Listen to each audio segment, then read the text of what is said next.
Committee will come to order. Without objection, Chair is authorized to declare recess at any time.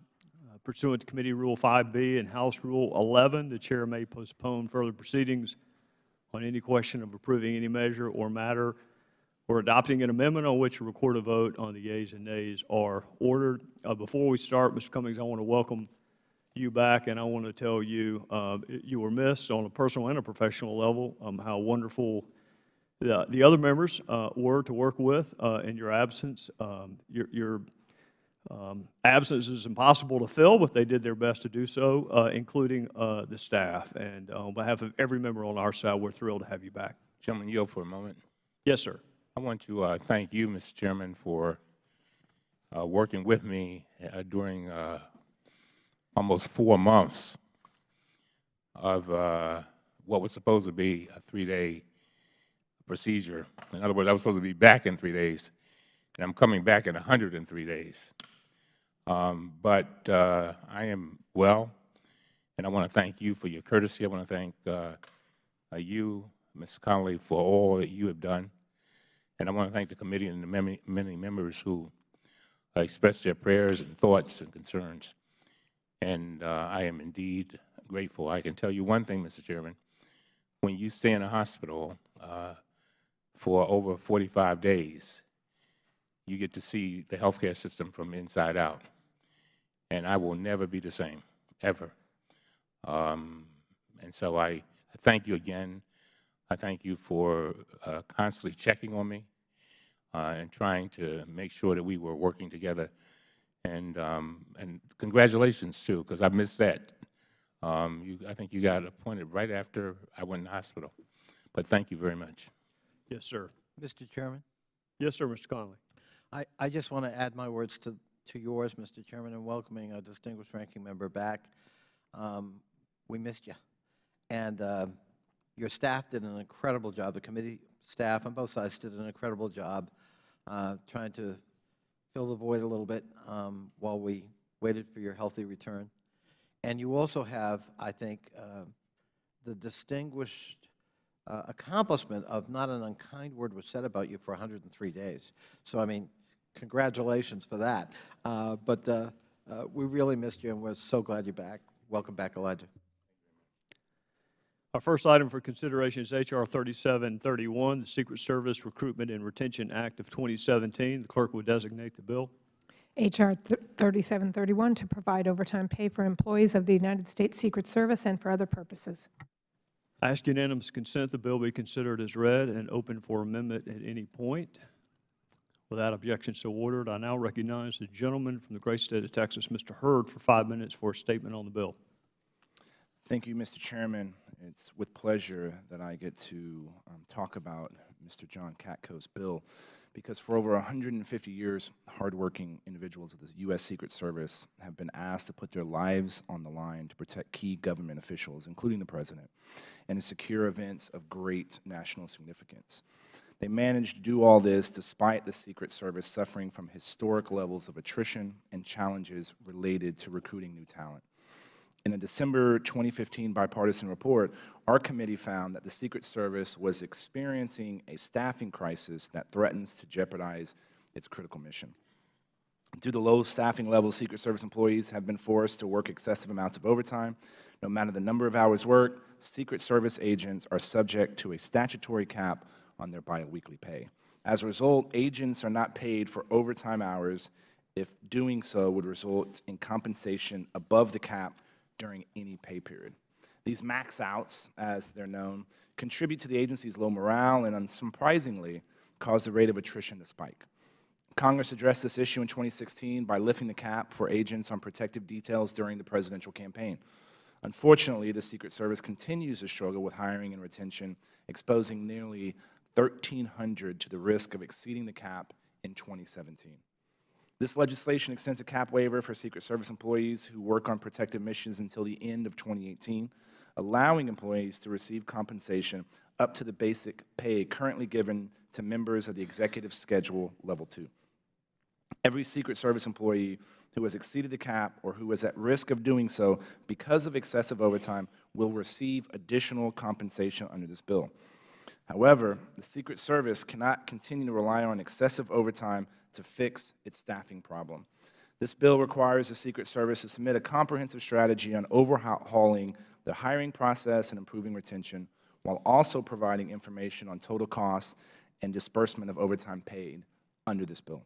While the pay cap waiver is a short-term fix, Congress fully intends to focus and to continue to focus on ensuring the Secret Service implements a long-term, meaningful reform to improve hiring and retention, thereby reducing the need for overtime at the agency.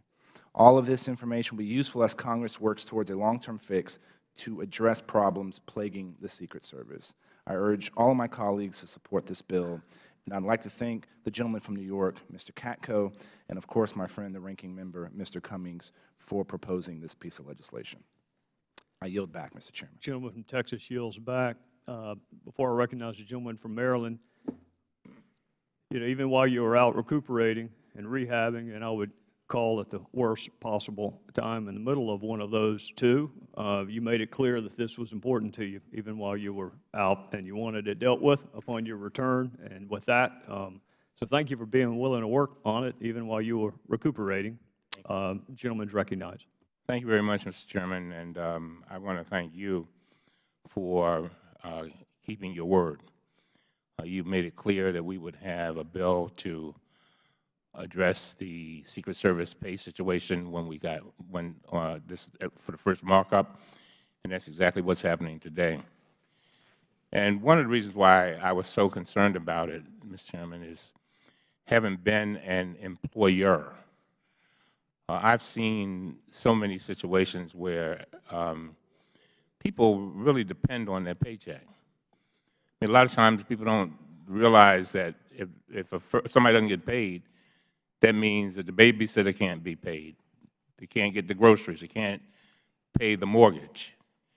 But in this instance, and I want to associate myself with every syllable that Mr. Hurd just stated, it goes to something even deeper than that. In the Secret Service and other services, imagine you work you're hard and you come home, you tell your wife, look, I got to work for Thanksgiving, I got to work on Christmas, and then you say, oh, by the way, I'm not going to get paid for the overtime. That goes to morale. And I think it's very difficult to retain any staff if you're not going to pay them. And I know that there's been a lot of controversy as to what happens with regard to the many protectees under our present president. But I've made it clear, I don't care who the president is. The Secret Service has to be paid. And so I'm very proud to be joining with my colleague, Representative Katko, in introducing this measure to help Secret Service agents receive the overtime pay that they earned and, in fact, they deserve. Our bill would authorize an increase in the annual salary and overtime limit up to level 2 of the executive schedule for the men and women of the Secret Service. This would allow them to be compensated for the considerable hours of overtime they have already worked in 2017 and will continue to work from now through 2018. Last year, this committee unanimously passed legislation that authorized overtime pay for the thousands of hours of overtime that Secret Service agents worked in the 2016 presidential campaign year. This year, more than 1,000 Secret Service agents have already maxed out their pay limit, and we're just in September. They will not receive any additional overtime pay if Congress does not act. Recently, Secret Service Director Ailes stated that due to the President's large family and frequent travel, it has no ability to address this issue by itself. It is clear that the demands on the Secret Service will continue to be extremely high for the foreseeable future. Congress has a responsibility to provide the support to the Secret Service that is needed. Our bill would allow the men and women of the Secret Service to be paid fairly for the hours they work. It would also help the agency effectively and efficiently recruit and retain the very best of the best. Mr. Chairman, I thank you once again for your support on this bill. You have been, just a staunch advocate. And I also thank your staff and for their assistance throughout the process. I want to thank my staff for all the work that they put into this. I also thank Representative Bonnie Coleman Watson Coleman and Eleanor Holmes Norton, who are original co-sponsors of this bill, along with Representatives Michael McCall, Benny Thompson, John Radcliffe, Sheila Jackson Lee, and Daniel Donovan. Finally, Mr. Chairman, I have 2 letters of support for this bill, one from the Federal Law Enforcement Officers Association and the other from the Senior Executives Association. I ask unanimous consent that they be entered into the record. Without objection, so ordered. And again, going back to what Mr. Hurd said, we've got to really, Mr. Chairman, we've got to really look at the Secret Service to make sure that we give them the kind of support they need, but we've got to get down to how do we retain these great men and women. And just logic just tells you if you're not going to get paid, you're probably going to go somewhere else. And these people can go almost to any agency because they are held in such high esteem. And with that, I yield back. The gentleman yields back. Does any other member wish to be heard? Gentlelady from New Jersey. Thank you, Mr. Chairman. First, I want to say welcome back to my ranking member, Mr. Cummings. It's so good to have you back. I want to thank Mr. Katko and my ranking member for introducing this important piece of legislation, and you, Chairman Gowdy, for your support. The Secret Service plays an incredibly important role in our government by keeping the President and his family, among others, safe.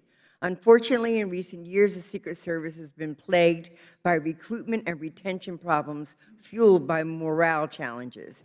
In particular, since last year's presidential campaign, many agents have been forced to work extra hours without overtime pay because of the statutory cap on their compensation. While Congress passed a one-time fix late last year, the overtime pay cap has affected over 1,000 agents this year. As ranking member of the House Homeland Security Subcommittee on Transportation and Protective Security, I have seen the negative impact this cap has had on the ability of the Secret Service to do its vital job. We can't be surprised if agents look to leave the agency or if recruits are reluctant to join when we are asking them to work long hours without pay. For these reasons, I am an original co-sponsor of this bill and urge my colleagues to support it. However, this bill is only a short-term fix. With the current administration, it is clear that Secret Service agents will continue to be overworked and underpaid after this bill's provision expires. Therefore, I am particularly pleased with the requirement that the Secret Service report to Congress on their efforts to improve recruitment and retention, which should provide information that will help us address this problem on the long term. And while I had hoped to offer an amendment to improve the bill by requiring the Secret Service to report on efforts to improve the recruitment, hiring, and promotion of diverse candidates in the Secret Service, I understand that this committee does not have jurisdiction over the reporting section of this particular bill. I therefore hope that the members of this committee, and you in particular, Mr. Chairman, will continue to work with me on this issue on the bill as it moves forward. So I thank you again for your support of this bill, and I yield back the balance of my time. Thank you. The gentlelady yields back. Does any other member wish to be heard? The question is now on favorably reporting H.R. 3731 to the House of Representatives. Those in favor signify by saying aye. Aye. Those opposed signify by saying no. In the opinion of the chair, the ayes have it. The bill is ordered favorably reported. Without objection, the motion to reconsider is laid on the table. Next item for consideration is H.R. 3739, the Presidential Allowance Modernization Act of 2017. The clerk will designate the bill. H.R. 3739 to amend the Act of August 25th, 1958, commonly known as the Former President's Act of 1958, with respect to the monetary allowance payable to a former president and for other purposes. Ask unanimous consent the bill be considered as read and open for amendment at any point. Without objection, so ordered. I now recognize the gentleman from Georgia, Mr. Heiss, sponsor of the bill, for 5 minutes for a statement on the bill. Thank you very much, Mr. Chairman. Congress passed the former President's Act of 1958 to maintain the dignity of the office of President and assist former presidents who did not have sufficient financial resources. It's a noble purpose, but times have changed. When the former President's Act was passed, Herbert Hoover and Harry Truman were the only two living former presidents. Unlike more recent former presidents, they did not earn millions of dollars from speaking fees and book deals after leaving office. For example, President Clinton earned more than $100 million in speaking fees between 2001 and 2013. President George W. Bush received $10 million for his book deal. President Obama and the former First Lady reportedly signed a joint book deal worth over $65 million. It's a fact of the modern presidency that these lucrative financial opportunities are available to former presidents. Because of these opportunities, it's no longer necessary to provide taxpayer-funded support to former presidents in the same way as envisioned in 1958. This bill presents a fair way to reduce taxpayer support to those former presidents who no longer need such assistance. Furthermore, with our nation facing $20 trillion in debt, we must find ways to save taxpayer money, and our former presidents will lead by example in cutting costs under this bill. This bill will reform pensions and allowances provided to former presidents and surviving spouses and reduce unnecessary costs to the taxpayer. This bill will set a former president's pension at $200,000 compared to the current law where the pension is linked to a cabinet secretary's pay level, which currently is $204,700. Surviving former spouses will be eligible for a pension of $100,000 versus $20,000 pension under current law. Currently, former presidents are also eligible for other benefits paid through annual appropriations. These benefits include office spaces and leases, furniture and supplies, and staff salaries. These additional benefits provided to former presidents totaled $2.43 million in fiscal year 2016, $2.84 million in fiscal year 2017. The requested appropriation for fiscal year 2018 is $3.63 million. Instead, this bill will provide $500,000 allowance to each eligible president to cover such cost. This allowance will be reduced dollar for dollar for any earned income in excess of $400,000. For example, a former president making $900,000 in earned income would not be eligible for the allowance. For former presidents eligible for the allowance will decrease over time. 5 years after a former president has left office, this allowance will be reduced to $350,000. Then 10 years later, the allowance will be reduced to $250,000. In the 114th Congress, the Presidential Allowance Modernization Act of 2016 was passed, but it was not signed into law. Senator Ernst and I have worked with relevant stakeholders to improve the bill in 2017. The 2017 bill advances the same principles of accountability and modernization as the 2016 legislation, but makes some key changes. First, the bill provides a 6-month period after the date of enactment before the bill takes effect to ensure current former presidents have time for the changes. Second, the bill does increase the allowance amount from $200,000 in the previous bill language to $500,000 here. However, as described earlier, this allowance decreases over time, but it is not entirely eliminated should a former president be eligible for the allowance. We thought the office of the former president is an important institution to support in a nominal way. We were all recently reminded of the importance of this institution by the joint effort of former presidents to raise hurricane relief funds. Third, the pension and allowance are terminated 30 days after the death of a former president instead of immediately upon death. This change was made to accommodate the work that must be done to wrap up the affairs of a former president. Finally, I want to assure my colleagues that this bill does not impact funding for security or protection of a former president.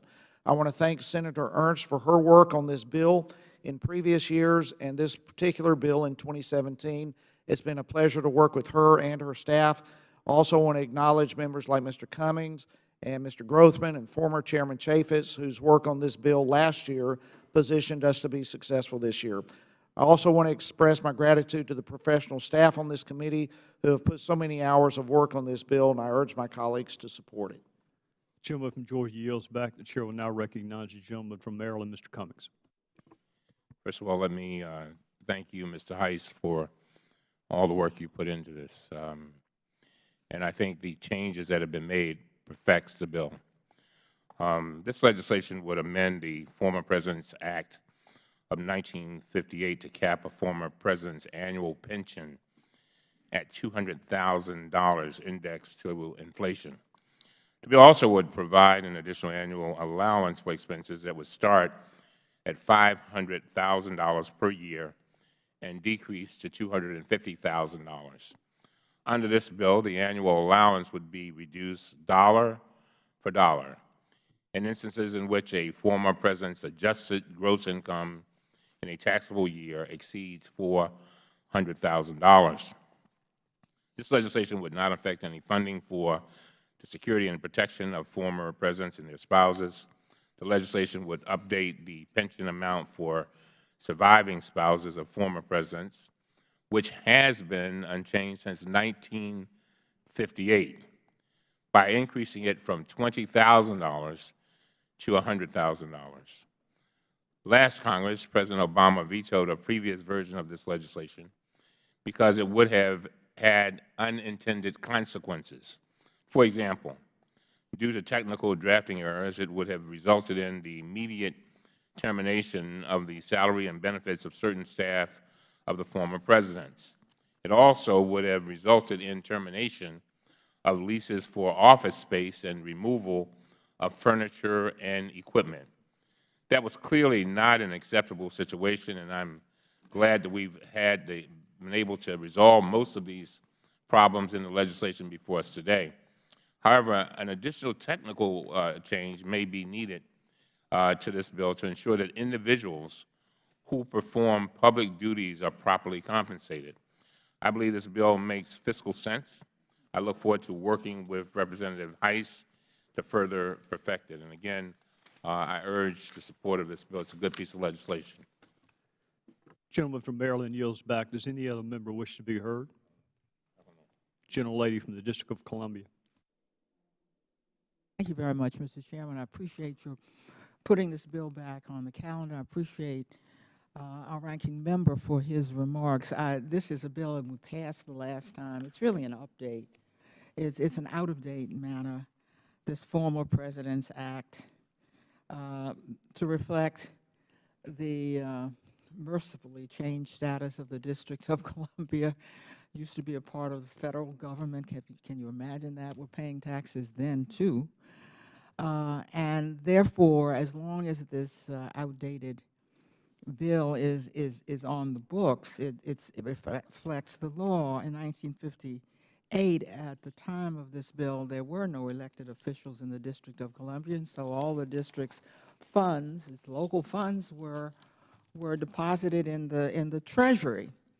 And the federal government paid the contributions to the pensions of D.C. government employees. So we want to make, the former President's Act is intended to make sure that there's no double dipping from the U.S. Treasury by collecting a federal pension during any period that an employee was employed by the federal government or the D.C. government. Now, it became outdated with respect to the D.C. government when the Congress granted D.C. Home Rule. The Home Rule Act, of course, means that local taxes and fees are no longer deposited with the federal Treasury, but in D.C. government accounts. This is kind of embarrassment to have this bill still on the books about double dipping when that's no longer possible. That's why I'm so grateful it was passed before. I asked that it be passed again. I think this is the kind of bill that the next time our time to go on suspension should be placed on suspension, because it's just that trivial. But I do appreciate very much, Mr. Chairman, you're once again putting it on the calendar, and I ask for the adoption of this bill. Gentlelady yields back. Do any other members wish to be heard? Question now is on favorably reporting H.R. 3739 to the House of Representatives. Those in favor signify by saying aye. Those opposed signify by saying no. The opinion of the chair, the ayes have it. The bill is ordered favorably reported. Without objection, the motion to reconsider is laid upon the table. Next item of consideration is H.R. 3071, the Federal Acquisition Savings Act of 2017. The clerk will designate the bill. H.R. 3071 to require executive agencies to consider equipment rental in any cost-effectiveness analysis for equipment acquisition and for other purposes. Ask unanimous consent the bill be considered as read and open for amendment at any point. Without objection, so ordered. I now recognize the gentleman from Georgia, co-sponsor of the bill, Mr. Heiss, for 5 minutes for a statement on the bill. Thank you, Mr. Chairman, and it's an honor to speak in behalf of my colleague from Georgia, Buddy Carter, on this bill. The Government Accountability Office reported that agencies annually spend more than $200 billion on average purchasing or leasing equipment, with purchasing accounting for almost all of this spending. Given current fiscal constraints, the Federal Acquisition Savings Act of 2017 provides a common-sense opportunity to save money when acquiring equipment. Current rules encourage agencies to consider the cost and most effective way to obtain equipment by considering only purchasing versus leasing. Surprisingly, the current rules do not include the option to rent the equipment. This bill encourages agencies to consider renting equipment as a cost savings measure versus purchasing or leasing such equipment. The bill also directs the Federal Acquisitions Council to revise current acquisition rules to implement this policy. Renting equipment can provide a more cost-effective and flexible alternative to buying or even leasing. When purchasing equipment, the purchaser makes a long-term investment and assumes the total cost of ownership for that equipment. In some cases, this may be appropriate. However, there are short-term needs that can be met without assuming the cost of purchasing and maintaining equipment.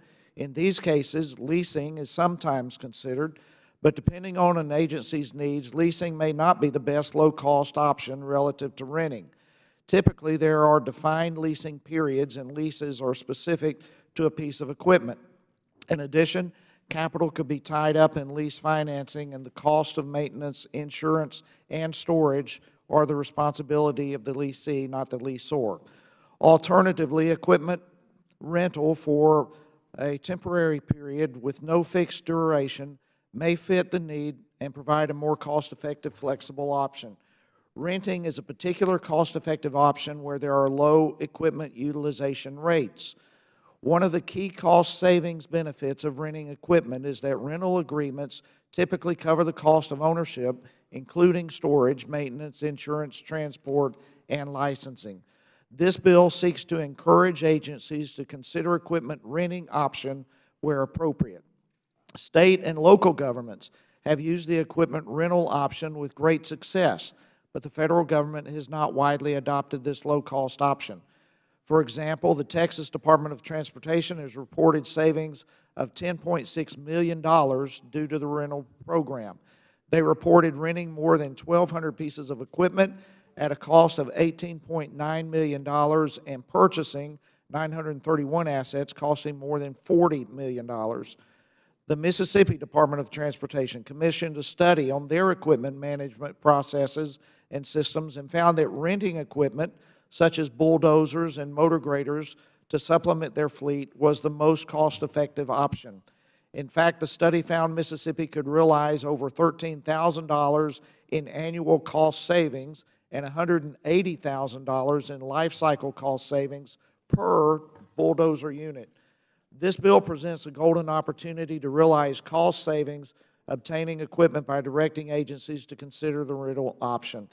So I want to thank Representative Buddy Carter for his leadership on this bill. I also want to thank other co-sponsors of this bill, especially those members of this committee, Representative Meadows, Ross, and Grothman, and I urge my colleagues to support this common sense bill. Gentleman from Georgia yields back. The chair will now recognize the gentleman from Maryland, Mr. Cummings. Thank you very much, Mr. Chairman. H.R. 3071, the Federal Acquisition Savings Act, would require federal contracting officers to consider short-term lease term rentals, in addition to a long-term leasing or purchasing when acquiring equipment agencies need. The Federal Acquisitions Regulation is currently unclear about whether short-term rentals are permitted. This bill would provide an additional flexibility by allowing such rentals and by requiring renting to be considered as an option. I support giving contracting officers additional tools to make the most cost-effective and efficient decisions. The bill also would require GAO to produce a report on the use of renting or leasing by federal agencies. The requirements for that report seem very burdensome for GAO, and I would ask that before the bill moves to the floor, we examine the issue further. I know we all value GAO's work and want to make the best use of its resources. I will be voting in favor of this bill, and perhaps we can make just some perfecting improvements. With that, I yield back.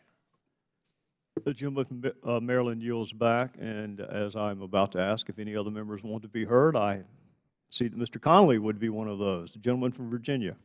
Thank you, Mr. Chairman. I echo the sentiments of Mr. Heiss and Mr. Cummings, and I'm happy to co-sponsor H.R. 3071, offered by our friend and colleague, Mr. Buddy Carter from Georgia. Currently, when agencies are seeking to acquire equipment, they're required to evaluate whether leasing or owning would be more cost-effective. Our bill would simply require agencies to factor in the cost of rentals when conducting this analysis. Equipment rentals may be more cost-effective for agencies, especially in instances where the duration of the rental is relatively short, or when certain equipment is not readily available at a specific location.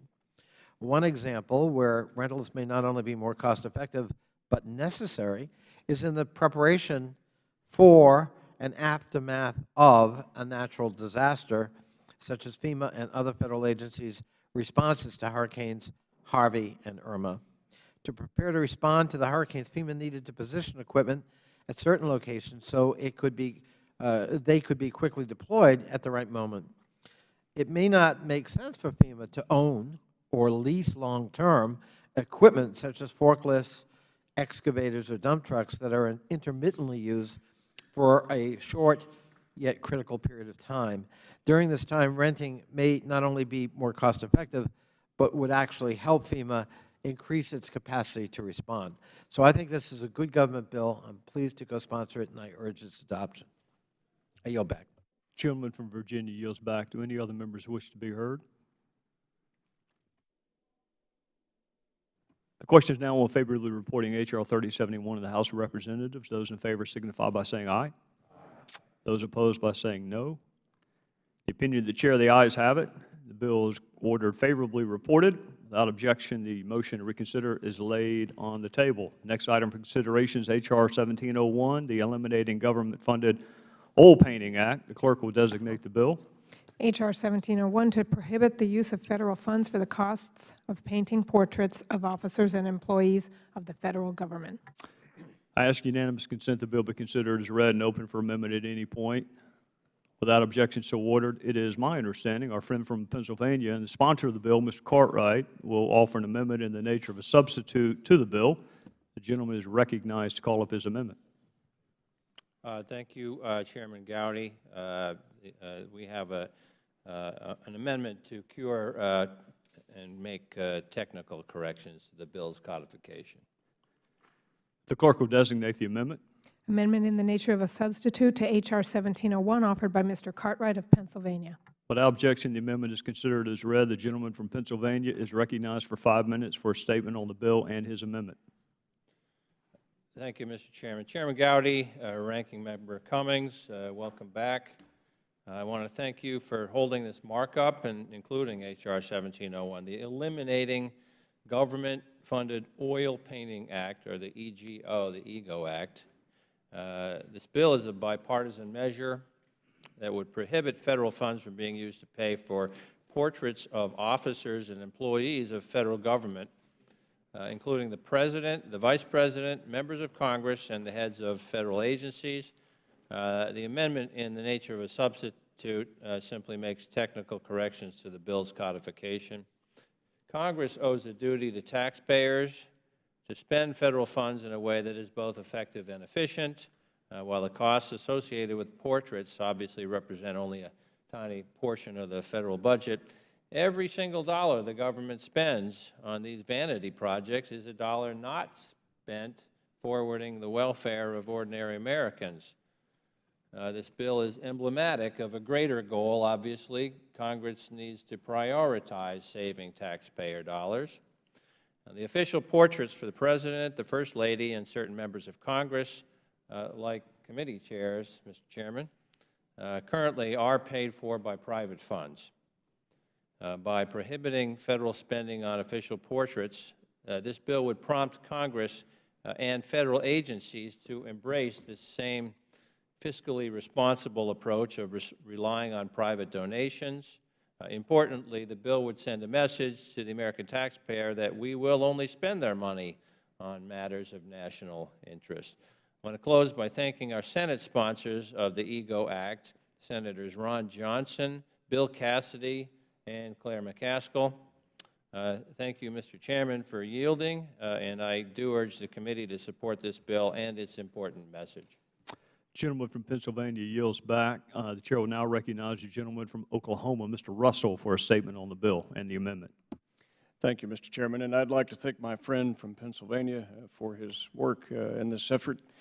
In the past, federal agencies were spending anywhere from $20,000 to $50,000 each on portraits of government workers. Collectively, the federal government was spending hundreds of thousands of dollars each year on paintings. In the grand scheme of things, it may not seem like much, but we didn't get to $20 trillion of debt in one fell swoop. We got it through $20,000 and $50,000 non-essential spending attitudes over the years. In 2014, Congress did include a provision in appropriations bills to ban agencies from using these taxpayer dollars, and what this will do in the nature of the substitute that's been submitted is make the ban permanent. If government officials need portraits of themselves, they can pay for it themselves. Taxpayers should not foot the bill. This is a good bipartisan piece of legislation. I'm honored to include my name with it, and I ask that Republicans and Democrats alike agree that taxpayer dollars should not be used for this purpose, and I urge my colleagues to support the amendment in the nature of a substitute and the underlying legislation. I yield back, Mr. Chairman. The gentleman from Oklahoma yields back. Does any other member wish to be heard? The gentleman from North Carolina, Mr. Meadows. Thank you, Mr. Chairman. I thank the gentleman from Pennsylvania for working on this. I guess my question is this, is there anything that would preclude substantial contributions being made if the chairman wanted a portrait of himself put up on the wall? I wanted just to verify and clarify that. Will the member yield so I can answer the question? Sure. This bill has no application to the currently planned equestrian statue of Chairman Gowdy.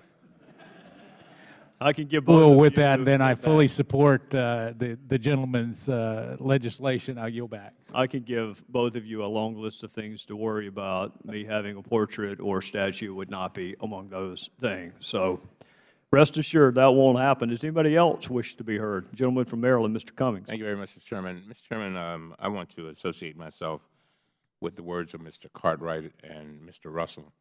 I think this is a good bill, and I urge our members to support it. Gentleman from Maryland yields back. Any other member wish to be heard? The question is now on the amendment of the nature of the substitute. All those in favor signify by saying aye. Those opposed signify by saying no. The opinion of the chair, the ayes have it. The amendment is agreed to. The question is now on favorably reporting H.R. 1701 as amended to the House of Representatives. Those in favor signify by saying aye. Those opposed, no. The opinion of the chair, the ayes have it. The bill is ordered favorably reported as amendment. Without objection, the motion to reconsider is laid upon the table. The next item for consideration is H.R. 3019, the Promoting Value-Based Procurement Act of 2017. The clerk will designate the bill. H.R. 3019 to require executive agencies to avoid using lowest price technically acceptable source selection criteria in certain circumstances and for other purposes. I ask unanimous consent the bill be considered as read and open for amendment at any point. Without objections to order, I now recognize the chairman of the Subcommittee on Government Affairs and sponsor of the bill, the gentleman from North Carolina, Mr. Meadows, for 5 minutes for a statement on the bill. Thank you, Mr. Chairman, and thank you for your willingness to mark up this particular piece of legislation. I'll be very brief. This is a common sense bill that actually has bipartisan support. I want to thank my good friend, Representative Jerry Conley, who I understand will be offering an amendment in the nature of a substitute, which I fully and totally support. And in doing that, the other co-sponsors, obviously, Don Byers from Virginia and Rob Whitman from Virginia. This really gets down to a basic procurement act where we obviously need to be good stewards of the taxpayers' money. It is their money, not ours, and yet at the same time, there are times when we use the lowest acceptable, technically proficient procurement vehicle in a way that actually does not promote value. So this helps establish some guidelines and framework for us to be more efficient with the taxpayer funds. I certainly encourage my colleagues to support it. With that, I yield back. The gentleman from North Carolina yields back. We now recognize the ranking member of the Subcommittee on Government Operations and a co-sponsor of the bill, the gentleman from Virginia, Mr. Conley, for 5 minutes for a statement on the bill. Thank you, Mr. Chairman. And I want to thank Mr. Meadows for his leadership on this issue. I think both Mr. Meadows and I, in our leadership role in the Government Operations Subcommittee, recognize that the lowest cost bid often is, in fact, the best. And we ought to always be seeking opportunities to press down the cost of services and goods. But sometimes that's not the case. Sometimes you've got to look at value as well. And the rigid application of cost only, I think, has started to calcify some large chunks of contracting in the federal sphere.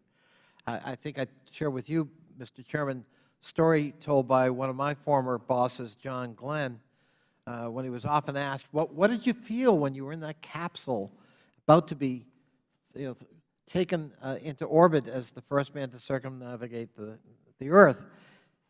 And his answer was, all I could think of was I was sitting in this little space on top of 90,000 pounds of thrust provided by the lowest cost bidder.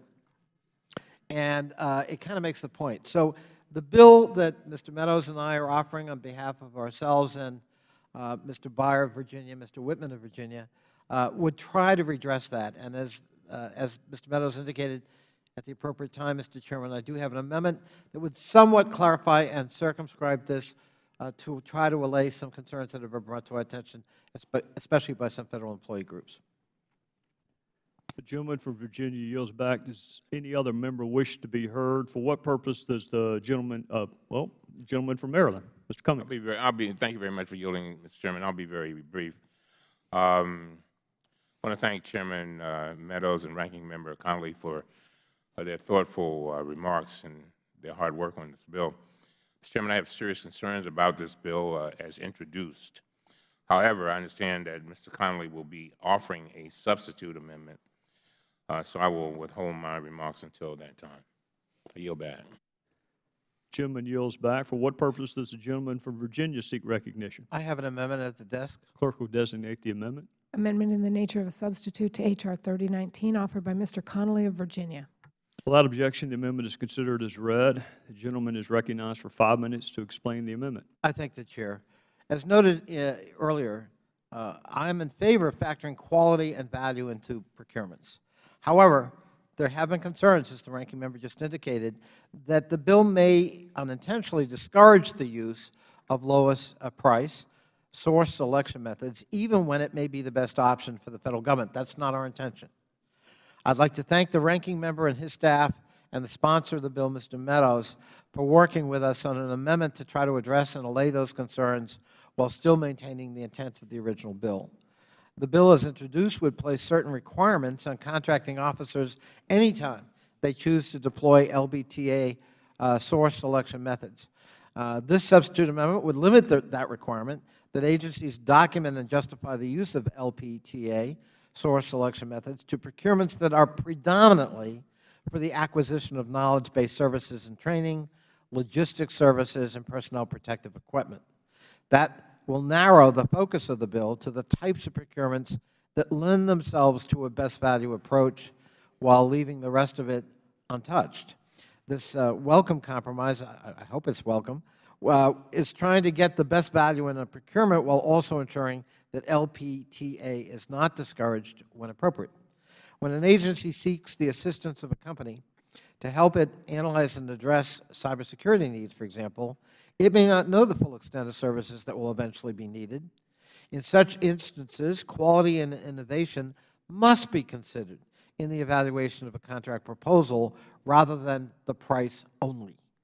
When the Federal Government is buying pencils, however, price should probably be our overriding concern, and this substitute amendment takes cognizance of that. Finally, the substitute amendment amends the requirement that GAO submit to Congress a report on the number of instances where the LPTA source selection criteria is used. The original bill required that GAO look at those contracts exceeding $2 million. This amendment increases that threshold to $5 million, which will more narrowly tailor GAO's detailed evaluation of LPTA contracts. The amendment also represents a bipartisan compromise that allows Congress to better evaluate how the consideration of value-based contracts has an impact on the Federal Government's ability to acquire the services it needs. We've cleared this amendment, Mr. Chairman, with all four original authors of the bill, the underlying bill, Mr. Meadows, Mr. Byer, Mr. Whitman, and myself. We've also cleared it with the ranking minority members, staff, and with your staff, and I hope for its adoption. I yield back. Gentleman from Virginia yields back. The gentleman from North Carolina, Mr. Meadows, is recognized. Thank you, Mr. Chairman. I thank the gentleman from Virginia for his leadership and the amendment and the nature of a substitute, and certainly for the clarifying language that gets at the intent of what really good governance is all about. I thank the ranking member, Mr. Cummings, the gentleman from Maryland, for his input as well, and I welcome him back. It truly is, I can honestly say I've been praying for him and his recovery for many, many days, and it's good to have him back. And with that, I fully urge my colleagues to support the amendment in the nature of substitute. I yield back. The gentleman from North Carolina yields back. The question is now on the amendment in the nature of a substitute. Those in favor signify by saying aye. Aye. Those opposed signify by saying no. Opinion of the chair, the ayes have it. The amendment is agreed to. The question is now on favorably reporting H.R. 3019 as amendment to the House of Representatives. Those in favor signify by saying aye. Aye. Those opposed signify by saying no. Opinion of the chair, the ayes have it. And the bill is ordered favorably reported as amended. Without objection, the motion to reconsider is laid upon the table. The next item for consideration is H.R. 3737, the Social Media Use and Clearance Investigations Act of 2017. The clerk will designate the bill. H.R. 3737 to provide for a study of the use of social media in security clearance investigations. I ask unanimous consent the bill be considered as read and open for amendment at any point. Without objection, so ordered. I now recognize the chair of the Subcommittee on National Security and the sponsor of the bill, the gentleman from Florida, Mr. DeSantis, for 5 minutes for a statement on the bill. Thank you, Mr. Chairman. Millions of Americans will use a simple Google search to find social media information on a prospective hire for a company or somebody they're going on a date with, but our Federal Government still does not check publicly available social media for all security clearance applicants. And the social media has emerged as one of the best ways to understand an individual's interests and activities, but security clearance investigations still focus far more attention on things like interviewing neighbors. On May 12, 2016, the day before an OGR hearing on the subject, the Office of Director of National Intelligence issued a new policy permitting the use of publicly available social media information in security clearance investigations. Despite that legal clearance, though, most security clearance investigations still do not involve a social media check. Various Federal entities have studied the potential for social media information in background investigations for at least a decade. NSA, the Army, OPM, and others have conducted pilot programs on the effectiveness of social media checks. It's not clear what use has been made of the data from these programs or whether the programs can be expanded to cover more applicants. This bill is a first step toward implementing a simple check of publicly available social media for the individuals we trust with our nation's most sensitive information. The bill requires the Office of Management and Budget to evaluate the pilot programs conducted to date and estimate the costs of wider implementation of publicly available social media checks. OMB's report will help guide subsequent legislation to require checks of publicly available social media for security clearance candidates. I urge my colleagues to support the bill, and I thank the ranking member of our subcommittee, Mr. Lynch, for his co-sponsorship of this bill. And I yield back. Gentleman from Florida yields back. The gentleman from Maryland is recognized. Mr. Chairman, I support the Social Media Use and Clearance Investigations Act, a bipartisan bill that was introduced by Congressman DeSantis and Lynch. This bill would require the Director of the Office of Management and Budget to issue a report to Congress on the use of social media checks and background investigations for security clearances. Over the past 6 years, different agencies have begun pilot programs to help develop the best methods for incorporating social media into background checks. For example, the Army initiated a pilot program that found that while checking social media is a valuable tool, it can be costly and raise legal issues. This bill would require that OMB conduct a comprehensive study on these issues and report back to the Congress. I believe this report would greatly assist Congress in determining whether further legislative action is needed when it comes to the Federal Government's use of social media in background investigations. And with that, I urge the adoption of this bill. Gentleman from Maryland yields back. Does any other member wish to be heard? Question is now on favorably reporting H.R. 3737 in the House of Representatives. Those in favor signify by saying aye. Aye. Those opposed signify by saying no. The opinion of the Chair, the ayes have it, and the bill is ordered favorably reported. Without objection, the motion to reconsider is laid upon the table. Next item for consideration is H.R. 2331, the Connected Government Act. The clerk will designate the bill. H.R. 2331 to require a new or updated federal website that is intended for use by the public to be mobile-friendly and for other purposes. Ask unanimous consent the bill be considered as read and open for amendment at any point. Without objection, so ordered. It is my understanding the ranking member of the Subcommittee on Information Technology and the sponsor of the bill, Ms. Kelly, will offer an amendment in the nature of a substitute to the bill. The gentlewoman is recognized to call up her amendment. Thank you, Mr. Chair, and I too want to welcome back Ranking Members Cummings.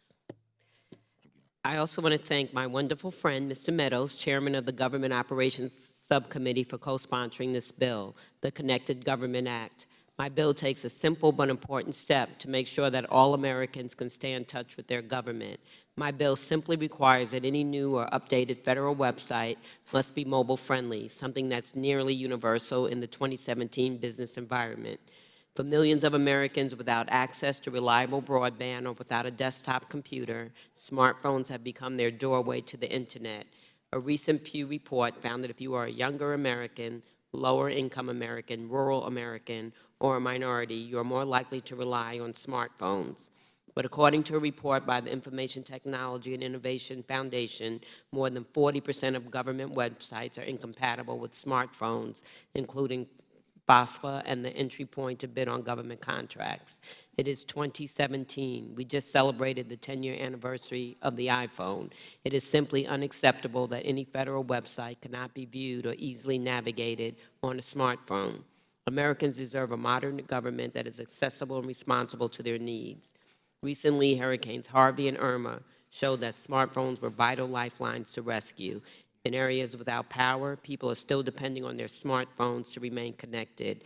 Imagine the frustration of navigating the SBA, FEMA, or HUD websites on a 5-inch screen searching for immediate assistance in the aftermath of these storms. My bill makes it easier for Americans to connect with their government. My amendment in the nature of a substitute makes a technical change to the reporting requirements under the bill. It would have OMB and GSA report to Congress on the implementation of this act and would make the report available publicly. This amendment ensures that our committee and all members are up to date on this simple effort to make government work. I urge my colleagues to support this bill and excuse my voice. I have a cold. I yield back. Gentlelady yields back. The clerk will designate the amendment. Amendment in the nature of a substitute to H.R. 2331 offered by Ms. Kelly of Illinois. Without objection, the amendment is considered as read, and the eloquent words just used by Ms. Kelly will be reflected in connection also with the amendment in the nature of a substitute. And the gentleman from North Carolina is now recognized. Thank you, Mr. Chairman. I would like to thank the gentlewoman from Illinois for her leadership on this particular issue. And she's exactly right. We can find all kinds of things on the internet, and certainly the OMB and our good friend Director Mulvaney would certainly support the codification of this and making sure that it's mobile friendly. But when I can take my iPhone out and get a picture of the sponsor of this particular legislation very easily, shouldn't we be able to do the same thing on every single government website? This is a common sense bill that we should support. I wholeheartedly thank the gentlewoman from Illinois for her leadership and urge my colleagues to support the amendment in the nature of a substitute and underlying bill. The gentleman from North Carolina yields back. Does any other member wish to be heard? Yes, Mr. Chairman.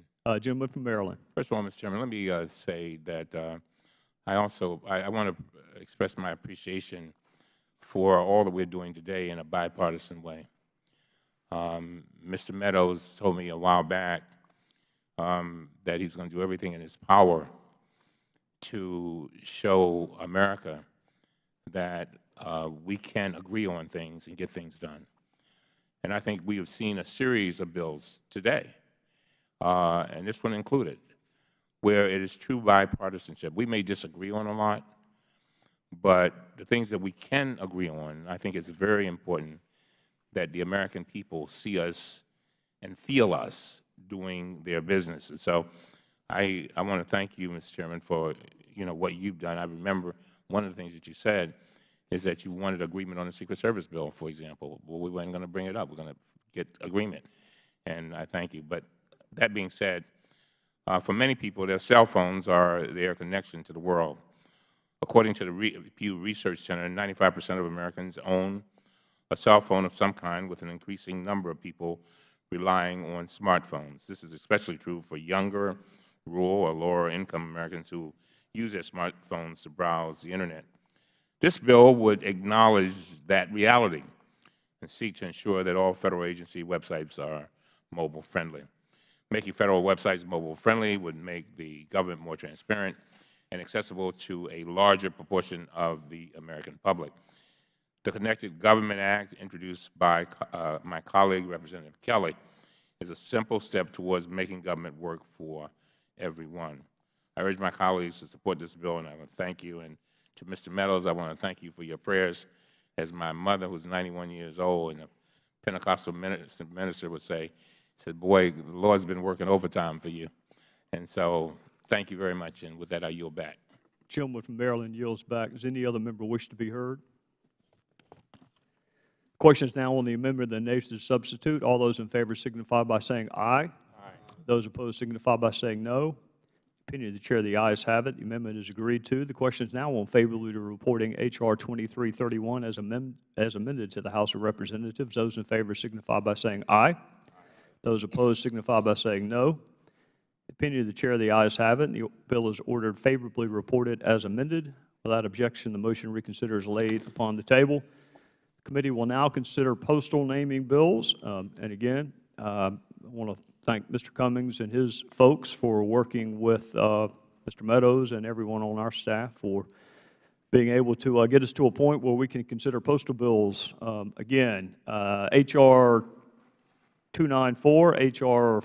452, H.R. 606, H.R. 1207, H.R. 1208, H.R. 1209, H.R. 1210, H.R. 1211, H.R. 1858, H.R. 1950, H.R. 2254, H.R. 2302, H.R. 2464, H.R. 2815, H.R. 2873, H.R. 3109, H.R. 3230, and H.R. 3369 can be considered in block.